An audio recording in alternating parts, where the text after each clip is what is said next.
আসসালামু আলাইকুম ভিউয়ার, সবাই কেমন আছেন? আশা করতেছি সবাই ভালো আছেন। তো আজকে আবারও একটি খাবারের ভিডিও নিয়ে চলে আসলাম। তো আজকের খাবারে কি কি আছে সব কিছু আপনাদেরকে শেয়ার করব। আমি কি কি দিয়ে আজকে ভাত খাবো সেটা শেয়ার করব। প্রথমে সাদা ভাত নিয়ে নিলাম এবং ভাতের সাথে প্রথমে নিয়ে নিলাম এটা হচ্ছে ডিমের তরকারি। তো এটা ডিম দিয়ে, টমেটো দিয়ে, পেঁয়াজ, মরিচ সব কিছু দিয়ে, শুটকি দিয়ে এটা করা হয়েছে, ঝাল দেওয়া হয়েছে। তো এই খাবারটা সত্যি অসাধারণ। আমি সত্যি কথা বলতে এই ধরনের জাল জাল তরকারি কিন্তু খেতে পছন্দ করি এবং এটা দিয়ে কিন্তু আমি চাইলে সব খাবার শেষ করে ফেলতে পারবো, কেননা এটা কিন্তু আমার ফেভারিট খাবার। তো এটা দিয়ে ভাত খেয়েছি অনেকগুলা। তো এরপরে জাস্ট কোন খাবারটা নিয়েছি সেটা আপনাদেরকে শেয়ার করতেছি। তো এরপরে আমি যেটা নিয়েছি এটা হচ্ছে বগলি।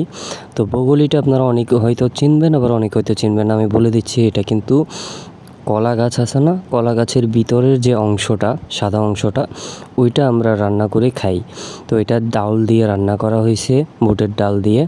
তো এটা অসাধারণ একটি খাবার ছিল, আমার কাছে খুবই ভালো লাগছে। আমার কাছে সবসময় এই খাবারটা ভালো লাগে যখন ডাল দিয়ে রান্না করা হয়। তো এটা হচ্ছে বগুলি, আমরা বগুলি নামে বলি। আপনারা কী নামে বলেন অবশ্যই কমেন্ট করে জানিয়ে দিবেন। তো এরপরে জাস্ট কী নিলাম সেটা বলে দিচ্ছি। সেটা হচ্ছে আগের দিনের, এখানে ছিল হচ্ছে আপনার মুরগির মাংস। তো আমি 1 পিস নিয়ে নিলাম আর 1 পিস আলু নিয়েছি তো খাওয়ার জন্য। তো এটা আমার কাছে খুবই ভালোই লাগছে। তো মুরগি মাংস তো বরাবরই ভালো হয়। তো এটা একটু ঝাল ঝাল করে রান্না করা হয়েছিল। তো আমার কাছে খেতে কিন্তু মোটামুটি ভালোই লাগছে। তো এটা দিয়েও জাস্ট আমি ভাত খেয়ে নিলাম।